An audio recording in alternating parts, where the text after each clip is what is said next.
Hi there, and welcome to the Pod, the Northwest's newest all-purpose recording studio for content creators. If you've got something to say and need a place to say it, search for podpod.uk. In all the usual social channels, give us a like and a follow, and get in touch to reserve your time to create.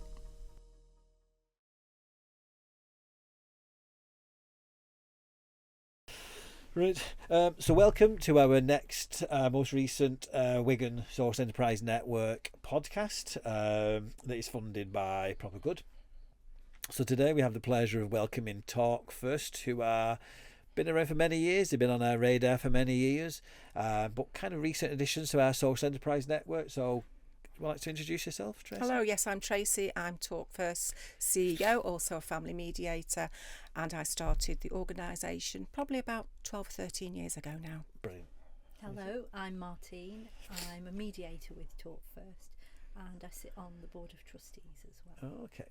So you say you've been there since 2012, do you say? Yes. So how did you decide to, so where did the idea for TalkFirst come from?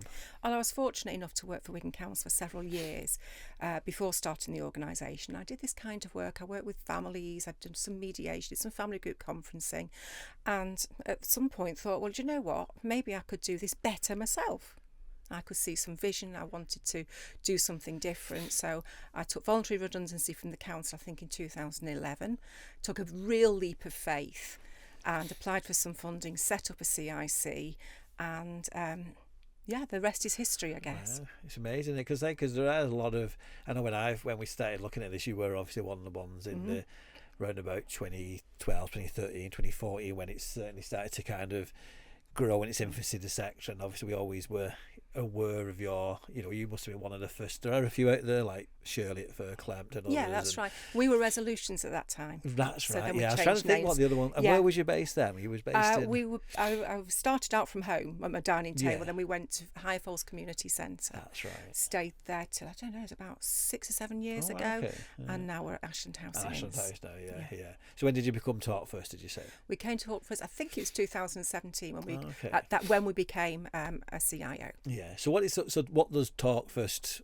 What is your mission statement and plan? What do you? Well, our mission statement. Martine, can you remember our mission statement? Yeah. What's your? Yeah. As a trustee, there you go, on the spot. Yeah.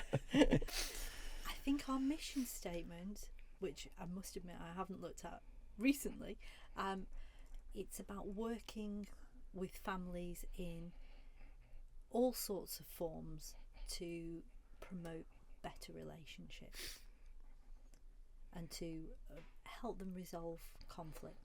Okay. Yeah.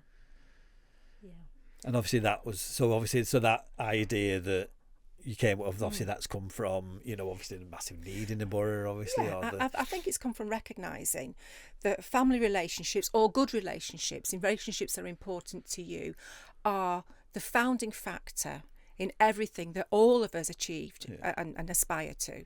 So if we've got a solid foundation of people that matter to us, people that we trust and who trust us, and who will support us and listen to us, then that means we are far, far better off to manage every other area of life. So I set this up recognising that, and having worked, I guess, in the social care section and in the youth justice sector for quite some years, recognising that the majority of people that I saw or heard about in those sectors had a rocky road. Things hadn't necessarily gone well for them as a child or as a young adult or as an adult in a couple's relationship, and recognising that where a relationship breaks down, where people stop listening to each other, supporting each other and talking together, there's massive impact from that. People's mental health suffer. It means that often education, their aspirations aren't reached. It might mean that they are not able to sustain a workplace and all the stuff that goes with that. So, TalkFirst really is about supporting people to make the most of their relationships, to develop new skills and new understanding around communication, around mental health, around their own reflection on how they manage themselves and the difficulties that happen within the family or within the relationship, and help them press that reset button. Yeah. So how do people refer in then? How do people are aware of what you do? Well, we have two sort of main elements of the work that we do. One of those is the charitable work that we do. That is, the majority of that is grant funded, and those people, that work predominantly is for people in the Wigan Borough. So they can pick up the phone. We don't have a referral process through professionals. All we do is ask people to pick up the phone, have a chat with us, see if we can help, and then the rest is up to them. We'll work with them if we can. Yeah.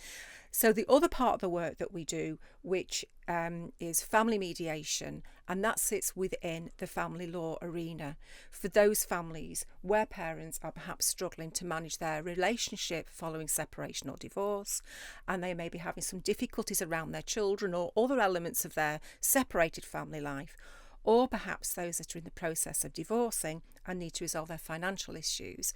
They come to us, as Martine and I are Family Mediation Council accredited mediators, so we can go on to do that work with them and sign all the forms for them for court, and write up their mediation and so on. Yeah, that's a big part. And again, of course, that is just about picking the phone up and having a chat with them, Yeah. seeing if we can help. And it's amazing, obviously, the work you've done over the years and the amount of families and people. I mean, the number what you must have, put on in terms of all that. I don't know if you've ever measured your social impacts over the years, but it must be astronomical in terms of. Yeah, we work with around 400 families a year. Okay. Across all the Per areas of year. work. Oh, Yeah. wow. And obviously you're supporting them in a number of outcome ways, aren't you? Like you say, there's a myriad of. Yeah, and of course every family's different. Everybody Yeah. who comes to us has something different, a different story to tell, a different level of need, a different capacity for change. Yeah. So, our Take Time to Talk is the work that we do for local families for free, and that is run by Stacey, who does work with families, and she also does some mediation, or what we call conversation facilitation. So she facilitates those conversations to help parents and families, including their children, to work through their issues and plan for the future, how they're going to be different together, how they're going to find a way to have that better family life. We also have some advocacy in there as well, which we have Bev on board, who has recently started an advocacy role with us to support children and young people who maybe need a bit extra help to find a voice and to listen to what other people have to say. So how big is your team then? Because there's a lot of work there. It must be more than just the two of you. Well, there's 4 of us and, Okay, and a part-time admin at the moment. Wow. Yeah, Still so a lot it's a lot of between you, work. yeah. It's a huge amount of work. So I am CEO, so I'm responsible for all elements of the charity, funding, supporting staff, developing projects, and also a family mediator. Yeah. So there's many hats to be worn. Yeah. And you obviously, you a mentor, you were saying, on your role that you. So I sit as a trustee on the board, and I do some mediation work as well. Yeah. So where the families who are perhaps separating or parents struggling to resolve communication about children arrangements, or couples separating need to sort out what they do about the house, jointly owned property, that sort of thing. I sit down with those mums and dads and individuals who need to resolve those, be it children arrangements, property finance issues, and help them identify the possibilities. So our job is not to be partial, to be absolutely impartial, but to make sure everybody's voice is heard and give them a level playing field. And you became a trustee first, so you came. I think. So did you hear about TalkFirst and then you decided to? What time did you become a trustee after a few years? You came as a volunteer first, didn't you, to do some did. mediation work with me? Yeah. So, in a former life, I worked as a lawyer in Manchester, and decided there was perhaps a better way forward. And helping people in conflict work out their own problems rather than have a judge do it. So I'd done my qualifications but wanted the boots on the ground experience, and contacted Tracy, went to TalkFirst as a volunteer, and gradually was recruited to the board, and after working voluntarily for a few years, decided to make the leap full time and mediate full time rather than take the adversarial approach. So that was a couple of years ago. Oh, fantastic! Yeah, because we were saying last week when we did some events for National Social Enterprise Day last week, we were talking lots of stuff around like businesses giving back, and like I said, a lot of people who've come from say the private sector and that, and we were saying about what a great way to give back than by volunteering, but also encouraging people to become trustees. I mean, I know we've obviously got trustees now, new trustees, and it's a great way for businesses and people to kind of give their time up. So it's a very admirable that you give your time up to do it. And I know it's so as a group, 'cause I know one thing we're really passionate about with our sector has been I kind of say obviously our social enterprise sector network, we are kind of we operate, even though we're not a cooperative in governance structure, so Wigan Leigh Community Charity is a charity, but we like operating in a more cooperative working. I'm sure you've got really good strong partnership links. So who is it who you work? Do you work with other organisations who you partner with, who you refer in and out to? Yeah, we don't have any formal working arrangements with anybody locally or anybody else elsewhere, but we work quite closely with the council, so we get lots of work from early help and so on and so forth. So people will send people to us. We get referrals from other organisations such as Embrace. We work quite closely with the rugby club, for example, in a very different capacity at Ince Bridge. Ince Bridge, yeah. We did a podcast with him and Dean Kenny a few months ago. Oh yeah, I know Dean. And Phil Clark, who's here. So yes, we've got lots of relationships with other organisations, but because the work that we do is very difficult to joint work, because this is really personal stuff to people, and the work that we do in a way is separate to everybody else, because we set ourselves up to be completely impartial and independent and only have information about families that they think we're entitled to. So the work that we do is really about us working with the family in a very person-centred way, and helping to guide them to find a different way. So we do have relationships, but they are more about people referring into us, or of course us referring out. Doing pieces of joint work. Embrace are a very good example that we support each other with the work that we do. Brilliant. And I love the fact when you said there, because I've always been keen, as you know, over the years of working in neighbourhoods and being based in neighbourhoods, how our sector is working with that wider community. So it's great to kind of hear how you're saying there that because you're based in Ashland House, and obviously that you're working with those groups in the nearby, like the rugby club, because I think that's the great thing about our sector. We're located in particular areas, like say Ince, for example, but how you're embracing that whole kind of partnership working is a really admirable. We love it in Ince, and it's a fantastic community with such a great array of different kinds of organisations. So yes, we go to we use Ince Bridge as our place to go to fundraise. So we support them by bringing people into their place. So they help us out by giving us a venue, and we have some great events together. We use Cozy Cafe and the community centre for a parent and child group that we run on on a Wednesday morning.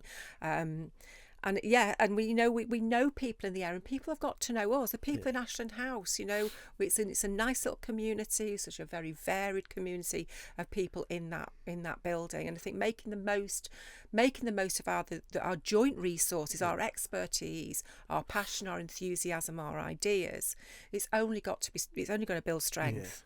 There's strength in numbers, and the more work we can do together with other organisations, the better. I'm always up for hearing from other organisations. How can we support each other? What have you got that I need? What have we got that you could do with? How can we give you some information? How can we share clients? Because I know when Dean was here a few months ago, Dean Kenny, he was saying about obviously, the Ince Rosebery Rugby Club, but they're more than a rugby club. They are that whole wider community, and it's great to kind of hear like the other side of how that kind of relationship works. I know obviously a lot of our sector always, and we'll come on to it now, obviously the two big questions that a lot of our sector kind of are struggling with or keen to know is, one is obviously the governance side of things, and obviously the other is sustainability and funding. So from the governance side of it, am I right, you set this up as a CIC? Originally, yes. But you're not a CIC now. So why did you set up as a CIC? Why did you feel initially to be a CIC? I think I set up as a CIC initially because it was the best opportunity for me to step into the sector. Yeah. At that time, I couldn't have, I started up from scratch. So I had nothing other than an idea and somebody who's going to help me to see if I could get some funding. So I couldn't become a CIO because I had no income at all. So at that time, that was sort of the best thing for me. I think it became apparent over the next 2 or 3 years that people didn't know what a CIC was, and maybe they do now, but back then they didn't really know what a CIC Still struggle now sometimes. a CIC was. So I spent an awful lot of time sort of explaining, but actually not really knowing myself what a CIC was. So when we began to think about how we are going to grow, how we're going to progress, how we're going to feel like we've got a real place here in the community, it really felt like we needed to do something differently. And to be seen differently, I think to become a CIO, perhaps gives you a little bit more integrity. And I don't, no disrespect to anybody who runs a CIC. And that's how it felt when we made that chance. But all of a sudden, people understand what it is to be a charity. Yeah. They understand that model. There's accountability bit as well, in because you're right. And there obviously, is the accountability. Yes. I think sometimes that's a challenge that we've always said with like CICs, for example, is that, we understandably that's a great model and it showcases your social purpose, but groups need to understand sometimes the challenges are that sometimes they are seen as sole traders in theory because they may have other directors, but do they really have that board skill different bit there? And you're right, when it comes to going for procurement contracts and opportunities like that, there is always that danger that you can be perceived as being, who's going to make you accountable, and you're right. So when you became a CIO, when was that then? Did you become a... I think it was 2000. I think it's 2017. Oh, so recent then, yeah. And obviously that's had massive benefits, I suppose. As you say, obviously from an accountability point of view, and now you brought yourselves on board as trustees. How many trustees do you have, by the way? Have you 6. We've got 6 okay, trustees. that's a good, yes. that's a good mix. Yeah.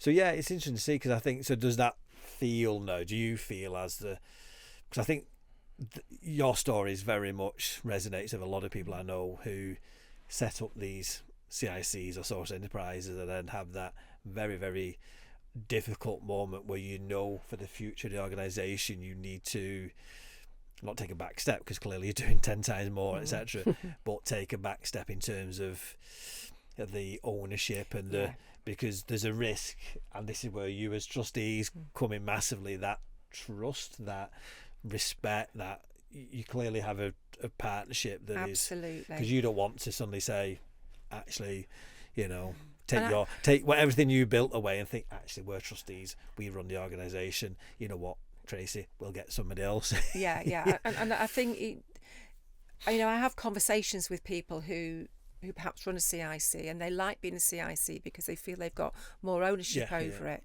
Actually, I see it the other way round, as the chief exec with a really good sound board behind me. That gives me a foundation. It gives me something to go back to. It takes some of the accountability away from me to some extent. And actually, what I want my board to do is to question me. I don't want people to simply let me go, which is a good job, Martine, isn't it? I don't want people to just let me go merrily along my own way and do what I think.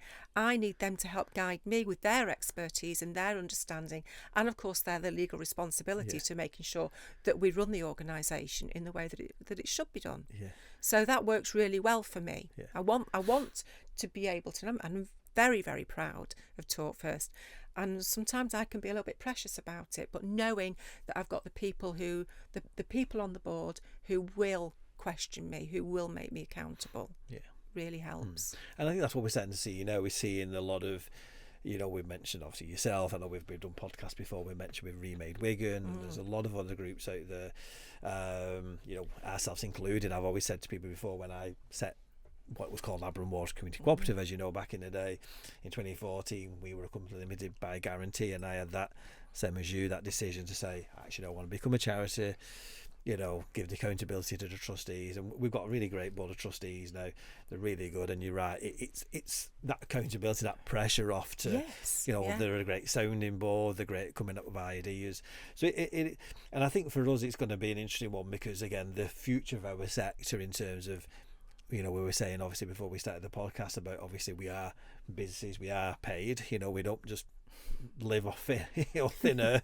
We're not voluntary, we are in the voluntary sector, but then there's always that element of how do we then sustain. And so you guys obviously have, as you mentioned, obviously we'll come on to it in a bit in terms of the funding side of it and procurement, and I think for any groups looking at those kind of procurement models, a CIO registered charity is the best way forward because of that accountability. If you've got a great business model and you want to sell stuff and you feel yourself as a really good business model where you're trading to the local community, fine, be a CIC. There's a great opportunity there.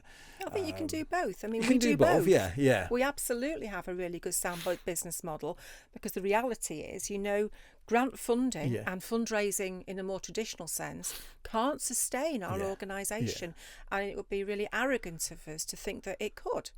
Yeah. So we have to work extremely hard to generate income, and the majority of that income comes through the mediation that Martine and I do. We have some other training and one thing and another that we do alongside that in a small way. We do both of those things as a CIO, and I think what we've got is a really, really strong business model. It's really difficult, and maybe it's a capacity issue time-wise. It's really difficult to get the word out, to get off that starting block. I mean, if ideas were money, Martine, we'd be we would. We wouldn't need to apply for a grant ever again. Yeah. But getting from having all these ideas, having this enthusiasm, this passion, a vision, a different, knowing there is a different way to do things, getting from here to the point where you can begin to do it is hard. Yeah. So you were saying before, but obviously with funding, so you have you've had lottery funding. I know you've had some recent. Yes, so we've recently had another tranche of lottery funding for 3 years from their reaching communities. Amazing. And that is for our Take Time to Brilliant. Talk project, which they'd funded previously under a different name. And so we have that currently, and we've got that until 2027. Wow. We have also recently been very, very lucky to get some Henry Smith funding, which is also for the same project. That project is now fully funded for those 3 years, and we were really fortunate to get some more money from the lottery from their Awards for All project. We got just over £18,500 last week. Well, we found we'd got it last week, and that is for mediation with families who are on a special guardianship order. Now, that's a good example of how we. Feels really good, doesn't it, to be able to take that step. One of those ideas that we're absolutely sure are going to be have a future, and we know that because we've already done some of the work, we've done a little pilot, is to work with those families who are children on special guardianship orders. So now we've got that little bit of that pot of money that's going to really help us to make some difference in that area and to get some more evidence of the difference we can make to families. It's good as well because it sounds like from listening to you that you've obviously got a good, as the CEO, a balance between working that whole thing around the time you spend working in the organisation, but also working on it. And I know a lot of people I speak to seem to be not having the time, or they don't have the awareness, I don't know what it is, of how many people know, for example, about Henry Smith charity, how many people have the time to really write a successful bid. But you've obviously therefore then done really well, because I think a lot of our leaders, for example, CEOs, just seem to struggle to maybe find that balance between being in and on. And you've obviously you clearly do all the delivery stuff as well, but you've also managed your time well, whether that's through the support from the trustees to enable you to say, Martine, I don't know whether you would say whether you say it out, because you put it very nicely there. I think it's just a case of getting to work, and Martine's as busy as I am, and we both go to work, and we just sort of crack on with it, and I don't know quite how it works really. We constantly talk about, that 8th day in the week that would be absolutely fantastic, and I know you talked there about those leaders who can be so focused upon delivery that you don't have the time to look up and look a little bit further ahead, and it's something we struggle with as well. I'd like to say, oh yes, we're absolutely on the ball, and we have a meeting every week about what 2027 is going to look like. It doesn't happen, but having time to just take that breath and say, right, we need to find a morning next week to sit down and think about a bid opportunity, a grant application that may be a suitable one, and put some time into that. Whatever that opportunity is that might be on the horizon, just finding the time to give it priority. And we constantly talk about, the client wants to come in, well, we'll push something else back, and we have to remember that what we've got to do to keep the charity going is equally as important. So it's finely balanced all the time. And finely balanced makes it sound like you're doing stuff on purpose. It's more a case of tossing all the balls in the air most days and seeing if you can catch the majority of them as they come down. But I don't think for 1 minute we're on our own in that position. No. It's just, I know, like groups, when it comes to that sustainability and the challenges, it is, that's one of the reasons why we started obviously looking at the source investment program through things like Proper Good. We know it's not suitable for everyone, and we understand that at the minute because of the whole challenges, and it's a completely different mind shift. But equally, we're also then saying to groups, there is opportunity here for not easier, but it's potentially quicker routes to investment and finance, because we've said to groups before, if you want to, if you feel you need a team of staff now and you need so many staff people to develop a service, why don't you go and get some investment, knowing that there's an opportunity to repay, and you could have the money potentially in 6-7 weeks, if not longer, clearly. Whereas some of the difficulty, the time it takes, obviously, the testament to you guys, the fact that you've obviously got that really great relationship and trust with the lottery, the fact that they, like you say, that it's not like you're coming in for a new project. They're saying that clearly works, that clearly showcases. So have you got your measurement, your evaluation tools? You've obviously got a great way of capturing all that data, so that you can show it. How do you capture all your we have a really simple way, because it has to be simple. Because not only is anything complicated time consuming, but we want families to be able to do it themselves. And that's not suggesting for 1 minute that they couldn't deal with anything complicated, but people are busy. So we ask them where they are on a family radar scale at the beginning, the middle, the end, and then subsequently at the around 3 months at the end, after the end of their intervention.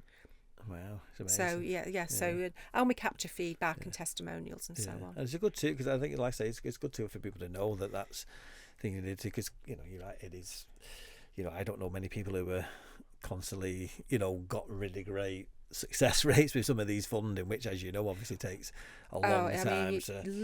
I lose my life to it when it comes to the bigger project business. I have support from one of our trustees, which is fantastic. But it can take.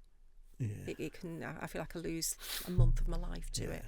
But it is what it is, and so it should be difficult. It shouldn't be easy to get a lot of money. It should be hard work.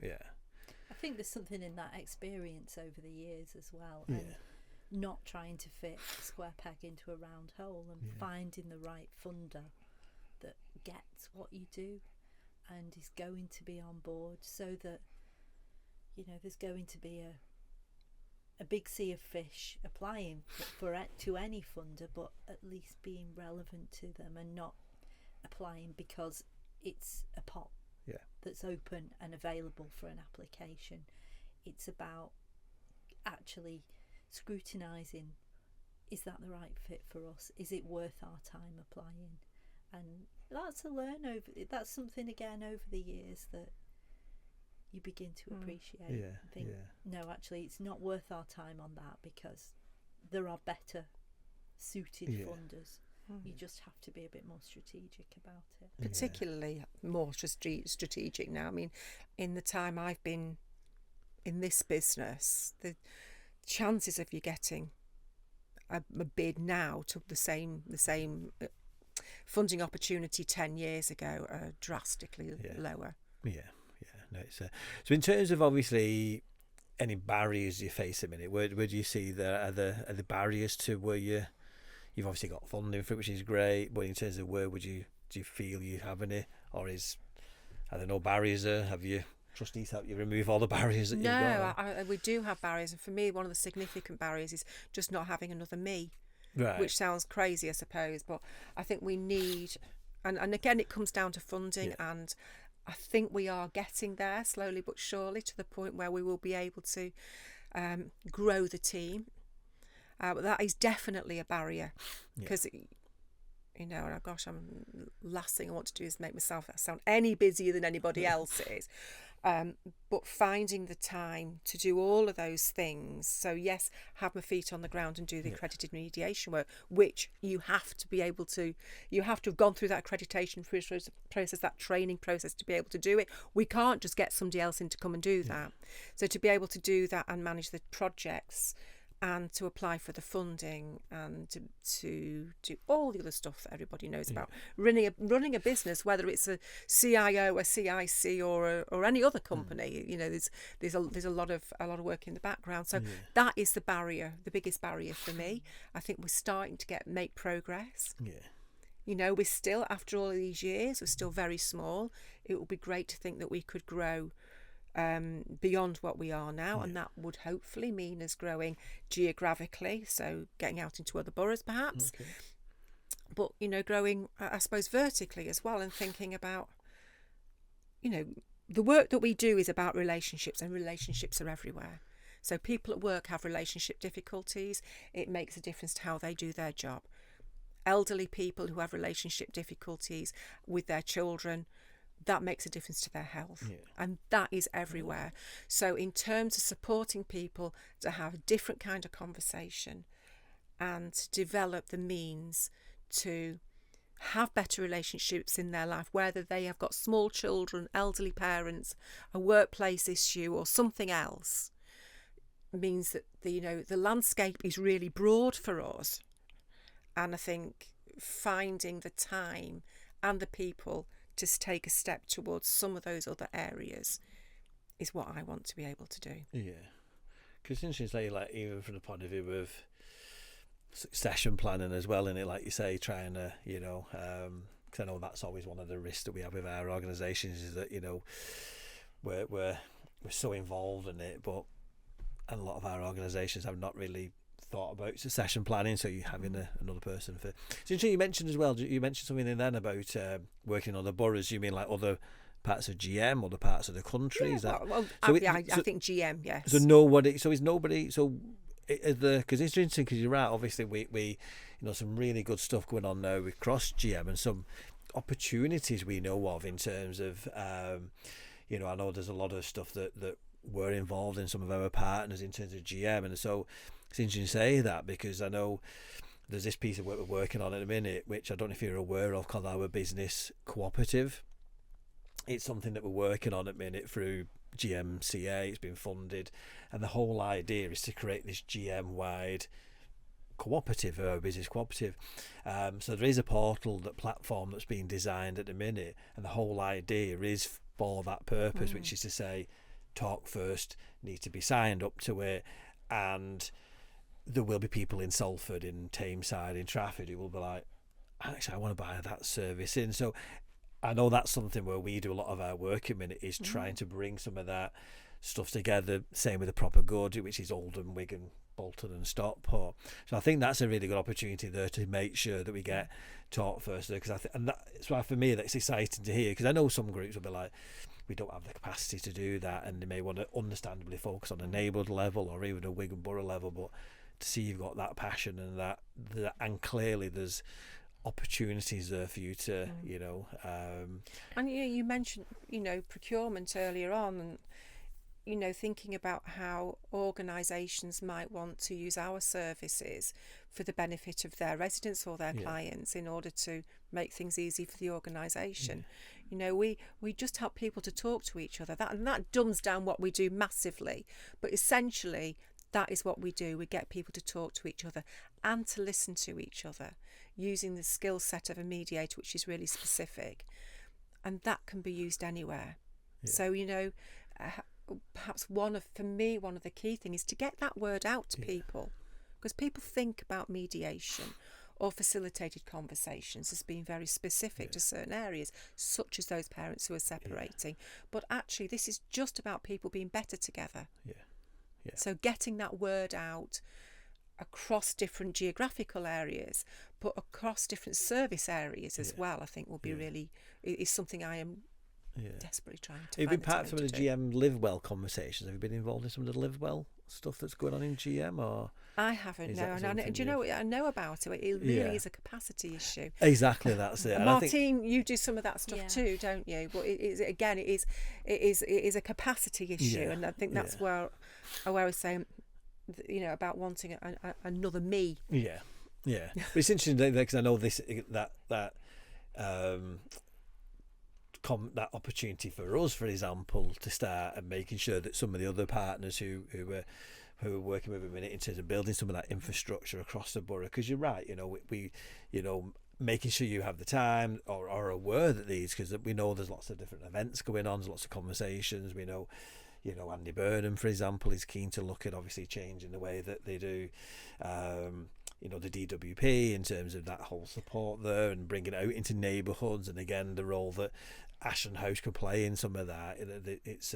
But I know that's always a challenge that I look at in terms of how we communicating some of these opportunities to likes of groups like yourself, because you're so busy doing everything that you do, that just having that time to kind of be a word, say, I didn't know about that, like our business cooperative and other stuff. So there's almost like a challenge back to many of the organisations like ourselves that are still looking at supporting the sector as to how we better communicate and how we better involve you and bring you into those conversations, or even reimburse kind of thing or enable you to be around those tables to provide you that capacity. So that's interesting. And I think the other side of that, I mean, I absolutely am up for that, and I know that's something I need to prioritise. It's great me talking about my vision and my dreams and all, but actually you've got to free the time up to do it. It's not going to come to me. But you've got a busy, you've got a massive, so many people rely on you that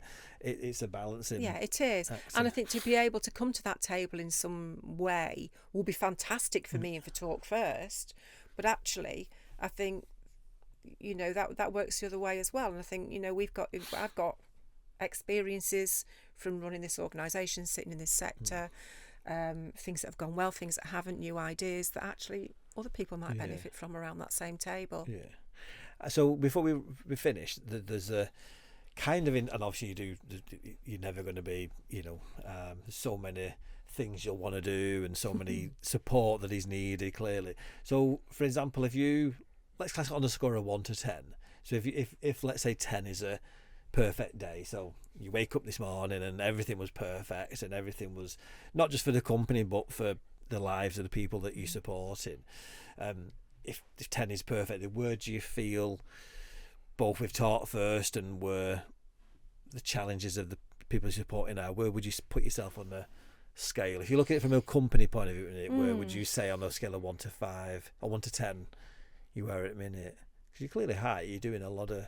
I'd probably say 7 or an 8. Yeah. I was going to go 6 or 7, but we'll go for 7. We'll go for 7. We'll go. Yes. So if you therefore then, I'm trying to frame the question to look at what the next steps are. I'm trying to think in terms of where you see your next step. So if you're now basically agreeing now to say that you're a 7 out of 10. To become an 8, so you're not going to be being perfect, is because there's a lot of stuff across the country, etc. Governments that may need to kind of change stuff. But to go from a 7 to an 8, where do you feel in the next 12 to, because you got to you mentioned obviously 2027 you're funding, so in the next few years, where do you feel your next steps are to get yourself to an 8? For me to get to an 8, and Martine, you might have your own ideas, but for me to get to an 8 would be for example, a local authority, not necessarily Wigan, to recognise the value of what we do in every shape, and to commissioners, to do some work for them. Right.